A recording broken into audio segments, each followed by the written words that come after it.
Alex Daniel forcing a bad shot there, and the Wildcats the chance to extend the lead now. Nice, beautiful. Oh, and the yeah, bump. he found.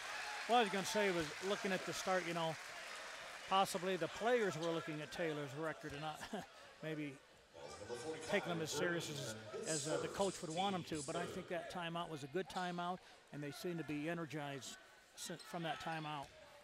Zach Coverstone will go to the line to shoot two. And the first one rolls out. That foul was on number 45, Jake Bream. And of course, Jacob Bream did not get the start today, but he's the second leading scorer for the Trojans, 12 points a game.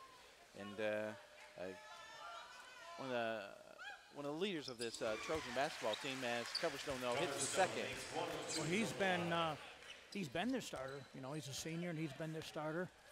But today's game coming in off the bench. Okay, now let's look at the defensive set here that the Wildcats try to play a tough man-to-man pressure defense. Now Coverstone is guarding Bream, so he's going to have to be careful as he plays behind him. Didn't want to pick up his third foul this early. Good defense there by Coverstone. That was good. That was a good defense. Patrick, you know, keeping it alive there. Ryan Hetrick in the lineup for Indiana Wesleyan, and back quickly. Foul on, I believe it's going to be on number 13, Kyle Hanaway. And so there you see Troyer on one end coming up, pressuring on defense and now on the offensive end, he's just taking it. If there's a gap, he's going to take it to the hole. He has an incredible first step, very quick first step. I mean, when you look at the three guards we have, you know, Tone, Spencer, and Derek, they're all three so quick off the dribble. That's 4 team fouls on the Trojans. Hanaway's first. Tony with the basketball. Great Coverstone. Nice, beautiful assist by Tony Merle. I mean, he was, you know, drawing the defense up in the air, taking 2 defenders with him. Easy give to Coverstone.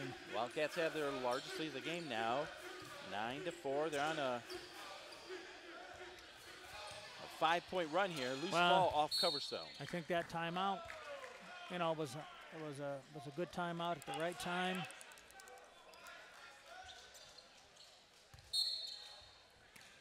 But you're right. Coverstone's got to watch it with 2 fouls already. Oh, great defense by Merle. And he saves the ball. There. Heads up play by the senior. There's Troyer now. Inside to Stone.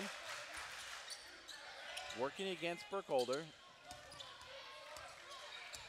Good patience. Oh, here. yeah. Oh, beautiful. From the elbow, just short. That was a good look. You couldn't ask for a better look than that. Yeah. Mid-range jumper. You don't usually get that wide open. Yeah, well, his defender went the other way, went towards Coverstone, and he had a wide open look. There's Alec Daniel with the basketball. The Burkholder trying to get that third foul on Coverstone. I tell you, he's playing smart, Zach is. Just played it straight up, and here comes the great pass. Running the other way was Coverstone. Yeah, he hurried it. Well, he beat his defender down the floor, just couldn't finish. Yeah, and, you know, you got to use that glass. Don't try to go straight up to the rim. Use the glass and bank it.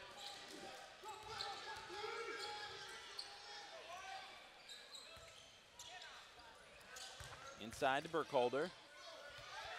And it will not fall. It almost seems that they're getting out of their game a little bit. They're trying too hard. Trying to get Zach to pick up his third foul. I agree. That's what I was just thinking. They are so bent on trying to get him his third foul. They've gone in 3 straight possessions to him, and Zach has played great defense each time. Tony kicks it out. Look for Hetrick. It's knocked out of bounds, though. And sometimes that can happen, Roger. A team can be so intent on one thing that they lose the bigger picture. Adler's back in, along with John Moon, as Coverstone sits down and Troyer sits down. So a great job by Zach Coverstone. Great. In the last, just about a 3.5-minute stretch there. See, that's something that doesn't show up in the box office. But, boy, I tell you, that was great defense. 3 straight possessions. Tony with the take, kicks it out. Hubert's 3. It's off the mark. And there for the rebound is Drew Tower. So now the Wildcats have gone a little cold the last couple possessions here.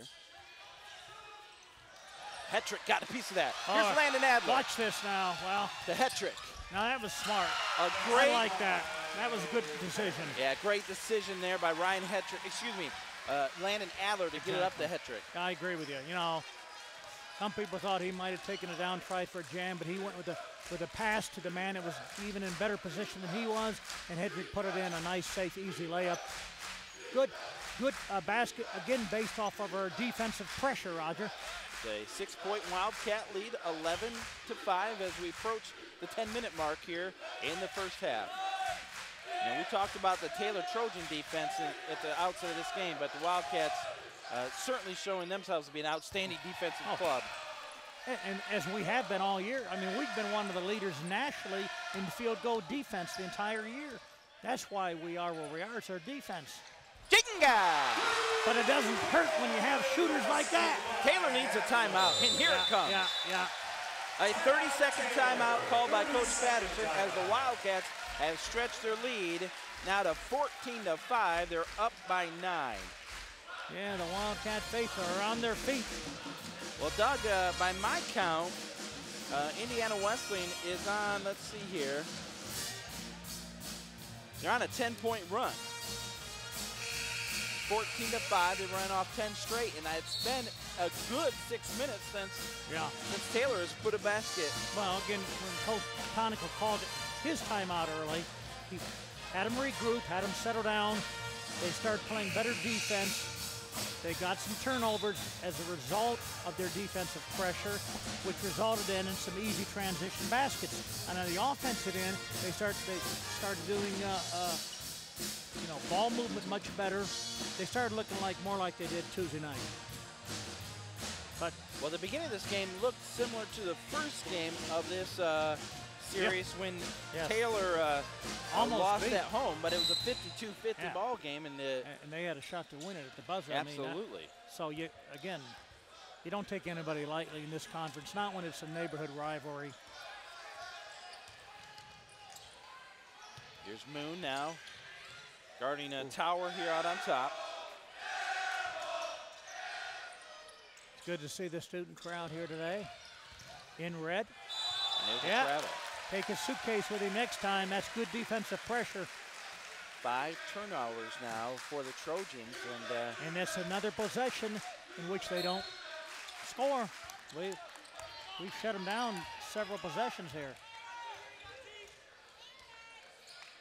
You mentioned that Derek Troy is checked in the lineup for Tony Merle getting his first break.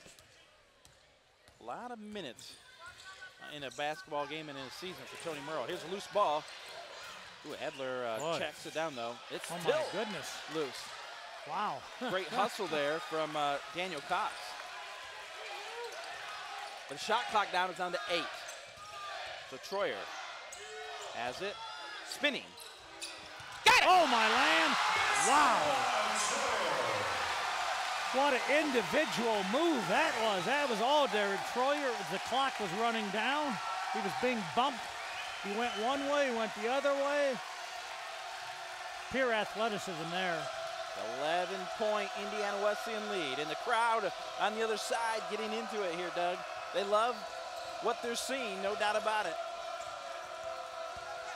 Here's the drive. Reverse layup goes that time from Kyle Hanaway. He was allowed to go baseline.